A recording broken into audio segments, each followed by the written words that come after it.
কল্যাণ সমিতিৰ সহযোগত আৰু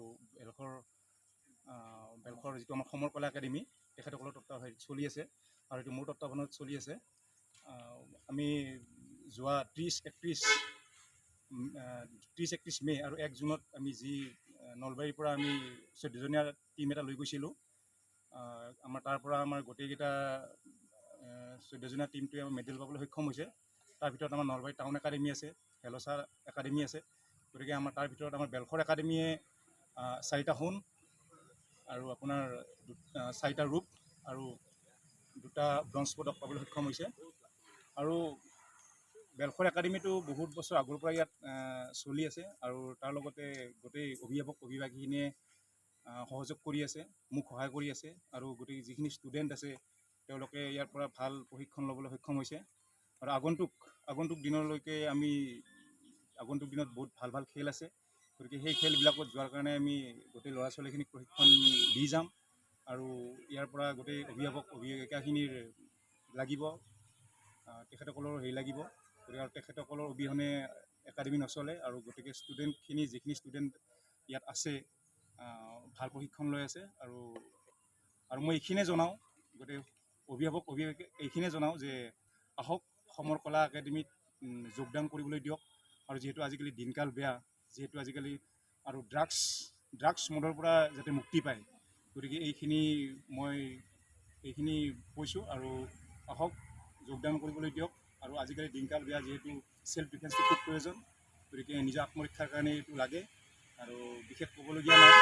আৰু আমি যি কাৰ্চিয়াঙত গৈছিলোঁ, দাৰ্জিলিঙত গৈছিলোঁ, অসমক শ্ৰেষ্ঠ টিম হিচাপে মানে গণ্য কৰিছে আৰু বেষ্ট ফাইটাৰ আমাৰ নলবাৰী বেষ্ট ফাইটাৰ হৈছে হিয়াশ্ৰী ডেকা, তাই বেষ্ট ফাইটাৰ হিচাপে তাইক গণ্য কৰা হৈছে। আৰু আমাৰ বেলখৰৰ পৰা যিখিনি ল'ৰা ছোৱালীয়ে মানে এতিয়ালৈকে সুনাম কঢ়িয়াই আনিছে বেলখৰৰ, গতিকে আগলৈ আৰু সুনাম কঢ়িয়াই আনিব বুলি মই আশা কৰিলোঁ। আৰু এইখিনি মোৰ শিক্ষক হিচাপে বা মই শিক্ষাগুৰু হিচাপে তেওঁলোকক মই আশীৰ্বাদ দিছোঁ যে মোৰ পৰা সদায় আশীৰ্বাদ পাব। আৰু মই যিমানখিনি পাৰোঁ মই নিজক কষ্ট কৰিবলৈ মই যিমানখিনি পাৰোঁ তেওঁলোকক শিকাম আৰু তেওঁলোকে শিকাৰ আগ্ৰহ থাকিলে মই তেওঁলোকক আগুৱাই লৈ যাম। আৰু গোটেই এইখিনি মোৰ ক'বলগীয়া। ধন্যবাদ। বেলখৰ সমৰ কলা একাডেমি তত্ত্বাৱধানত বেলখৰ কেন্দ্ৰীয় সাংস্কৃতিক সমিতিৰ সহযোগত নিৰঞ্জন দাসৰ নেতৃত্বত আমি এটা দল ৱেষ্ট বেংগলৰ দাৰ্জিলিঙৰ কাৰ্চিয়ামলৈ পঠাইছিলোঁ। তাৰ নৱম সংখ্যক ৰাষ্ট্ৰীয় কুম্ফু প্ৰতিযোগিতাৰ অসম দললৈ নলবাৰীৰ পৰা 14জন দল এটাৰ অংশগ্ৰহণ কৰে। ইয়াত আমাৰ প্ৰতিযোগীয়ে 6টাকৈ সোণ আৰু 6টা ৰূপ আৰু 2টা ব্ৰঞ্জৰ পদক পাবলৈ সক্ষম হয়। লগতে অসমক শ্ৰেষ্ঠ টীম হিচাপে বিবেচনাও কৰে। তাৰমানে দাৰ্জিলিঙৰ কালচিয়ামত যিটো আমাৰ দল গৈছিল, তাত আমাৰ দলৰ পৰা 6টা সোণ, 6টা ৰূপৰ আৰু 2টা ব্ৰঞ্জৰ পদক পায়। ইয়াৰ ভিতৰত যিসকলে সোণ পাইছে তেওঁলোকৰ নামবোৰ মই একাদিক্ৰমে কৈ যাম।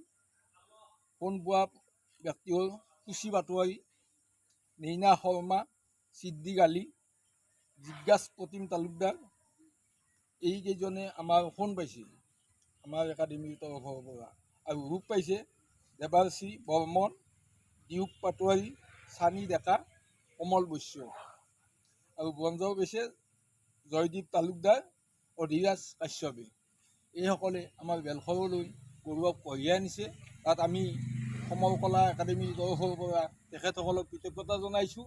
লগতে আমি আমাৰ যিজন তত্ত্বাৱধায়ক গৈছিল প্ৰশিক্ষক আমাৰ, তেখেতকো আমি ধন্যবাদ জনাইছোঁ আৰু শলাগ লৈছোঁ। এই চেগতে তেখেতক আমি শলাগ লৈছোঁ। যিকোনো খবৰৰ বাবে যোগাযোগ কৰক 7099017330 লগতে 7099017110 নম্বৰত।